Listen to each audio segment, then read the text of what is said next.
diamonds, gold, you're good to make this assembler. You're going to need that. Yeah, trust me, you want it. All right, so the first multi-block we're going to cover, and all of these multi-blocks come in 4 tiers. 1, 2, 3, 4. All right, and what's cool about them is they all upgrade on each other. So right here, they've got a tier 1 block. You can use that tier 1 block to make this tier 2 block, and this tier 2 to make this tier 3. So you're never wasting anything. Every edition uses all the stuff in the previous one and just adds some more. So I really like that. You should get the tier 1 as soon as you can. You don't have to wait up and say, well, I'm just going to wait until I get tier 4. No, get tier 1 first and then move up. It's very similar to Woot in that mechanic. All right, so this is the lightning rod. It generates power when lightning strikes it. So obviously you're not going to want to build it in the desert. Actually, can lightning strike in the desert? I think it can. It just can't rain, right? So when lightning strikes this thing, it's going to store power in the block at the bottom here, which is called the lightning rod controller. To build this thing, I'm in creative mode, so it's really cool. I can just get rid of it by right-clicking on it, and it's gone. All right, so you've built the rod controller. How do you know how to make the multi-block? Well, enter this little digital guide.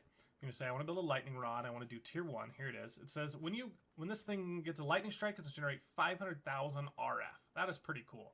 It's kind of rare, but it's cool that you get that much RF for it.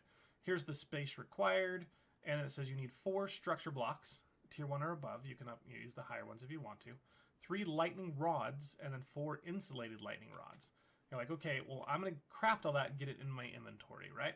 Let's do that. So I'm just going to get some structure blocks. Tier 1, where are they? There we go. No, give me a bunch of them, thank you. I want to get a bunch of lightning rods and insulated lightning rods. All right, so let's now go to survival. Come on, survival, please. There we go. Okay, I can take my assembler and left-click on it, and it's going to, again, tell me exactly what I need. But if I hold down right-click, you're going to see it's going to place the blocks for me. All right, and there it goes. It put everything down. If it didn't, I can go below it and keep doing it. Once it's done, it'll say assembly complete. And there you go. You've got the multi-block, and that works on all of them. You just get everything you need in your inventory, and you just kind of go underneath it and just right-click on the block. It'll build the whole thing for you, as long as you have the right stuff.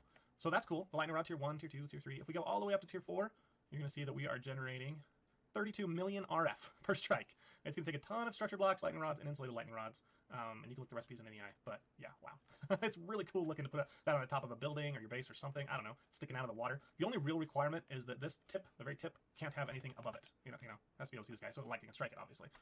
So that is pretty cool. This one does not have any upgrades, so it's just the things you see there. All right, let's move on to the next one, and that is your other power gen in this mod, which is your solar cell arrays. And you can see these things get massive, just huge. So the first one is a 3x3 array of solar panels, and then a 5x5 surround of basalt or tier 1 or higher structure blocks. And then you've got the actual panel here, the solar panel controller tier 1 all the way to tier 4. But here we've got these are actually wrong. Let's get this guy here. Bam. Oh, hold on.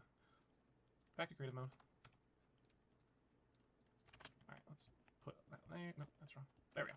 All right, get rid of it and build it again. I like creative mode. It's really nice for making a video like this because you just right-click on it and it makes it. Yeah, so you've got these modifier cores. Now, the only modifier that the solar panel can take is this one called the piezo modifier. And that one you can just replace any of the modifier cores with a piezo modifier. You don't have to do all of them, but every one that you do does give you a little bit of a bonus. And what is that bonus? Well, solar panels, as in many other mods, do not work in the rain. Even if it's daytime. However, if you add the piezo mods, you don't lose everything. It's still not as much, but you do get some power still, even when it's raining. All right? So, yeah, put those in there, and you get, I mean, they're cheap. Redstone and mica. You've obviously got to get mica, which we don't know how to get yet. But you might as well get those put in as soon as you have them. You can obviously just reuse them in the next tier. All right, now how much power are we talking about here? Well, tier 1, 648 RF a tick. That's pretty decent, especially since it's just unlimited free. There's no upkeep or anything. Just completely passive energy, 650 RF a tick. You can see the recipes. And we go all the way up to tier 4, which is 46,000 RF a tick. It's a huge space, 11 by 11, with 81 solar cells. But that's a ton of power just to always be coming in, whether you need it or not. All right, and it's also got 8 modifier slots. So if you fill all those with piezos, you're going to get a ton of power even in the rain. All right, won't work in the dark. So yeah, just a standard solar panel. All right, so next up we have 2 different kinds of laser drills. They're very similar to MFR's laser drill, and it has to be able to see bedrock. So you have to dig down all the way to bedrock, and then this block has to be able to see it. It's kind of like a beacon effect, and there's something weird about it where if you're not looking like up at it, it kind of goes away, which is kind of weird. That's just a graphical thing. You can see if I'm looking at it, you can still see it's going. All right, so what is this thing? We've got 2 different kinds. You've got the void ore miner and the void resource miner. Ore miner is just like it sounds. It's any kind of ore, your golds, your coppers, your silvers, your leads, your uraniums, your Yellowstone? Yellorium, there we go. And then your resources, your sands, your gravels, your stones, your nether, my goodness. another brick, all that kind of stuff, just like the building blocks kind of things. So you can, depending on what you want, or build one of each, or 2 of each, 10 of each, whatever you can support power, you'll get this. And so it kind of is a nice way to get a bunch of things. I know a lot of Skyblocks use this to kind of use it, be able to get ores, because you don't have to have the actual ore, you just have to be able to see the ground, or the bedrock, or the void, either one. All right, so how do we build this one? This one, as you know, the last two we've attacked from underneath. We've been down at the bottom, and we built it above us. This one is a little bit opposite, and then you actually want to be, above it, and build downward. And you can see this one is 4 hot, one of those, and I think it's like every 20 seconds if you give it enough power at tier 1. So it's not the fastest thing, and you gotta give it a lot of power, and it gives you random. Now, if you want to control what you get, you can use the lenses. And so let's just see, like the blue lens, if we put it in the void ore miner, we're gonna get things like lapis and sapphires and hardened clay, and then the resource miner. That's about it. The brown lens gets you nothing. Don't use that one. Oh no, sorry, I hit recipe on it. All right, so your purple lens gets you your lead and your zirconium. Your brown gets you your cinnabar and resonating your dirts, all that kind of stuff. So you can see the percentage. Normally if you use a clear, you get a 5% chance of dirt. If you use the brown lens, you get an 8% chance. So it gives you a little bit more, maybe like twice as much, not quite, chance of getting those items. All right. So if you're looking for things like mica and alabaster, which you need to progress in this mod, use a white lens. If you want something like basalt, use a black lens. And you get the, I didn't go over this land as a light powder, blown up. If you've got flux networks in your thing, get a. Now, why do we want to make it go faster? Well, unfortunately, for tier 1, we can't. Tier 2, yeah, it goes a little bit faster, but look, we've got 4 upgrades. Well, you can do something with that and get the speed upgrade, right? Speed upgrades, redstone, gold, mica. There's that mica again. It's all we used a lot. And if we put the 4 speed upgrades in here, remember you can place them with anything, it'll now work a little bit faster.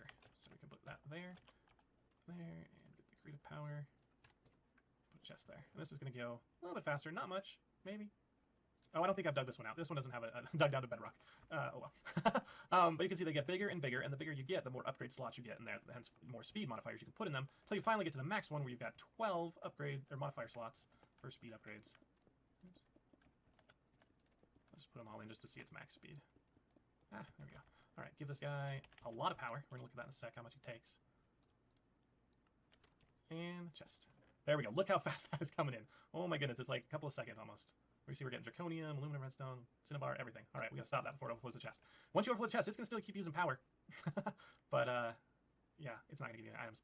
26k RF, that seems low. Anyway, let's look at the book just and let's see these. These are the void ore miners. Tier 1, come on, go to that one. Takes 400 ticks, so 20 seconds. Zeros off, it's only 6. 1, 2, 3, 4, 5, 6, and if we check here, it's probably gonna just tell us. Oh, 7, because it's including this block. So this thing needs to be on the 7th layer. All right, the last one. This is the beacon. The beacon is awesome. It's got some benefits. Again, let's just go ahead and remove the thing.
Super hexagon.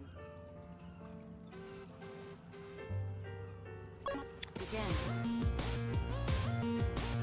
Game over. Begin.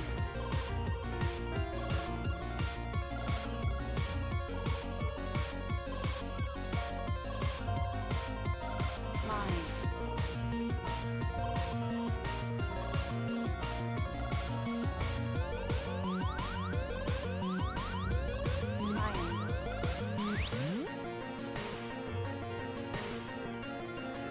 Game over. Begin.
Summertime's the time for girls, powder puffs and ringlet curls. That's the time when swooning has its prime. That's when vows are made for fun, pledges made and then undone. That's the silly season, summertime. When the weather's fine and warm, all around the girlies swarm. Every place you look, they seem to glow. You can go most anywhere. Find everything here and there. Take your little book and make it know. Any girl is good in summer, in summer, in summer. If you want to stay in summer, you forget the one you met last time. Everything is bright in the moonlight, the moonlight.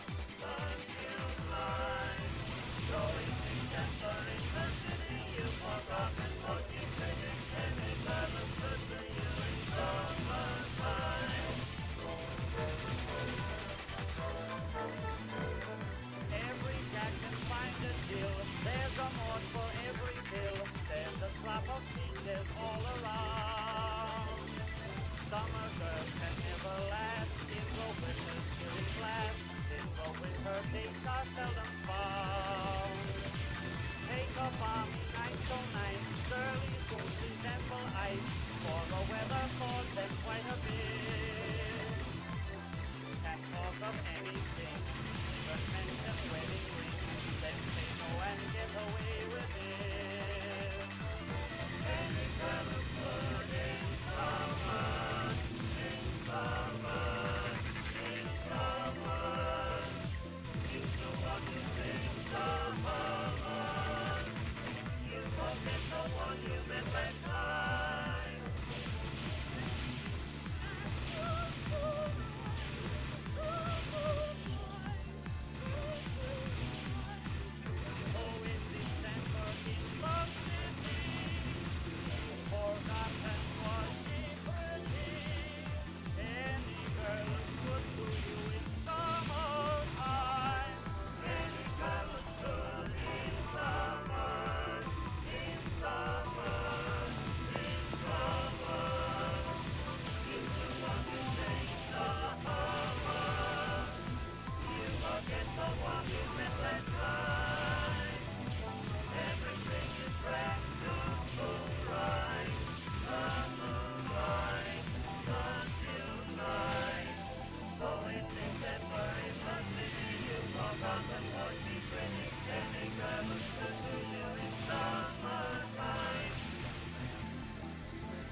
Any room up front?